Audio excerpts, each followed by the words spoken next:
Hello friends, welcome back to the channel. Welcome back to another new video. SBI এর একটি mutual fund সম্বন্ধে আলোচনা করব এবং জানা যাচ্ছে যে এসবিআই থেকে একটি নতুন ফান্ড রিলিজ করা হয়েছে, যেটিকে লঞ্চ করা হয়েছে। তার নাম রাখা হয়েছে যে অ্যাক্টিভ অটো ফান্ড। আপনি মাত্র ১ বছরেই ৭১.৭% রিটার্ন পেয়ে যাবেন। অর্থাৎ যে ইনভেস্টমেন্ট হয়ে গেলে আপনার রিটার্ন, সেই রিটার্নের পরিমাণটা থাকবে 71.7%। এতে আপনি বিনিয়োগ করলে কতটা লাভবান হবেন সেটি সম্পূর্ণ বিস্তারিত এই ভিডিওর মাধ্যমে জেনে নিন।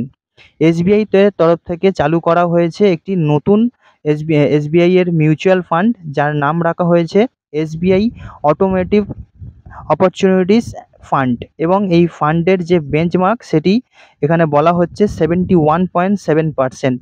অর্থাৎ আপনি এই মিউচুয়াল ফান্ডে গত ১ বছরে যদি বিনিয়োগ করেছিলেন, অর্থাৎ যে সমস্ত ইন্ডাস্ট্রিতে আপনি বিনিয়োগ করেছেন তার হিসাবে দেখতে গেলে এসবিআই এর এই যে অটোমোটিভ অপরচুনিটিস ফান্ড রয়েছে, সেখানে অনেক মানুষ আছে যারা 71.7% রিটার্ন পেয়েছে। আপনি যদি এতে প্রতি মাসে এসআইপির মাধ্যমে বিনিয়োগ করতে চান, তাহলে একমাত্র বিনিয়োগ করার জন্য কত রিটার্ন আপনি পেয়ে যাবেন এবং এখানে বিনিয়োগ করলে সেই বিনিয়োগটা সম্পূর্ণ নিরাপদ হবে কিনা সবটি আপনি এই প্রতিবেদনের মাধ্যমে জেনে নিন। এসবিআই এর তরফ থেকে যে এনএফও আছে সেটি ১৭ মে খোলা হয়েছে এবং মোটর গাড়ি পাশাপাশি সংশ্লিষ্ট কোম্পানিগুলিতে বিনিয়োগ করা ভারতের প্রথম অটো মিউচুয়াল ফান্ডের স্কিম, এমনটাই কিন্তু জানা যাচ্ছে। এতে আপনি প্রতি মাসে সর্বনিম্ন ৫০০ থেকে শুরু করে এসআইপির মাধ্যমে বিনিয়োগ করতে পারবেন। আর যদি এককালীন বিনিয়োগ করতে চান, অর্থাৎ যেটিকে আমরা লামসাম বলে জানি, তাহলে আপনি সর্বনিম্ন ৫,০০০ টাকার থেকে শুরু করতে পারেন, এখানে বিনিয়োগ করতে পারবেন। এই ফান্ডের ১ বছরে এক্সিট লোড হলো 1%। অর্থাৎ আপনি যদি বিনিয়োগ করেন তাহলে ১ বছর পূর্ণ হওয়ার আগেই টাকা তুলে নিতে চান, তাহলে এই বিনিয়োগের জন্য আপনি যে টাকাটি জমিয়েছিলেন সেখানে 1% যে পরিমাণ আছে সেটি কেটে নেওয়া হবে। এবং যে কোনো মিউচুয়াল ফান্ডে বিনিয়োগ করার আগে প্রথমে একটি জানার জরুরি ব্যাপার থাকে যে ওই ফান্ড আপনার টাকাটা কোথায় বিনিয়োগ করে। অর্থাৎ আপনি যে টাকাটা ইনভেস্ট করে দিলেন, আপনার টাকাটা নিয়ে তারা কোথায় ইনভেস্ট করছে। এক্ষেত্রে যে এসবিআই এর যে অটোমোটিভ অপরচুনিটিস ফান্ড রয়েছে, এখানে বিনিয়োগকারীদের যে মূল টাকা সেটি মোটর গাড়ি উৎপাদন কোম্পানিগুলিতে বিনিয়োগ করা হয়, যার মধ্যে রয়েছে বাইক বানানোর কোম্পানি এবং ৪ চাকা বানানোর কোম্পানি, ট্রাক তৈরির কোম্পানি, বাস তৈরি কোম্পানি রয়েছে। এই সমস্ত যানবাহনের পার্টস বানানোর যে সমস্ত কোম্পানি রয়েছে সেখানেই বিনিয়োগ করা হয়ে থাকে। তাছাড়া ইলেকট্রিকের যে যানবাহন রয়েছে, সেই সমস্ত যানবাহনগুলো বানানোর জন্য যে কোম্পানি কাজ করে সেই সব কোম্পানিতে এই ফান্ডগুলো ইনভেস্ট করে।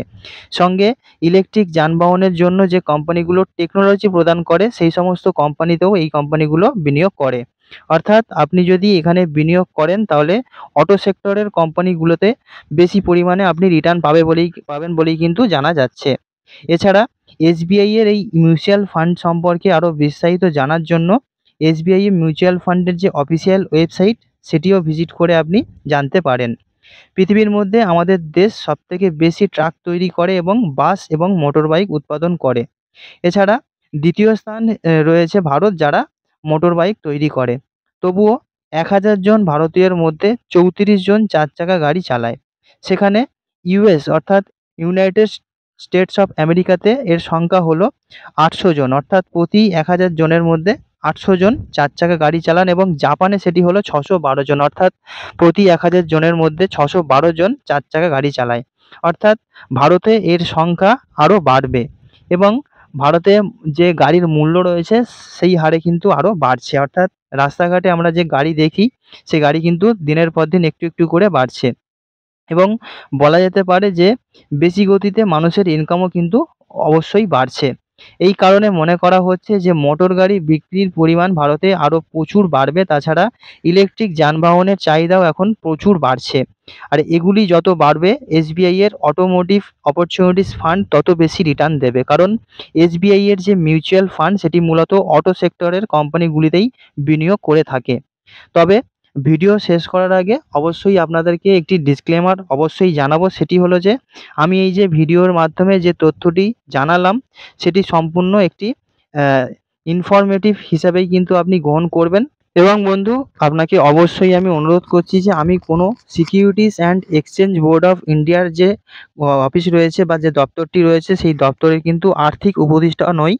এবং এই যে ভিডিওর মাধ্যমে যে তথ্যটি আপনাদেরকে শেয়ার করলাম সেটি সম্পূর্ণ শিক্ষামূলক উদ্দেশ্যেই কিন্তু আপনাদেরকে শেয়ার করলাম।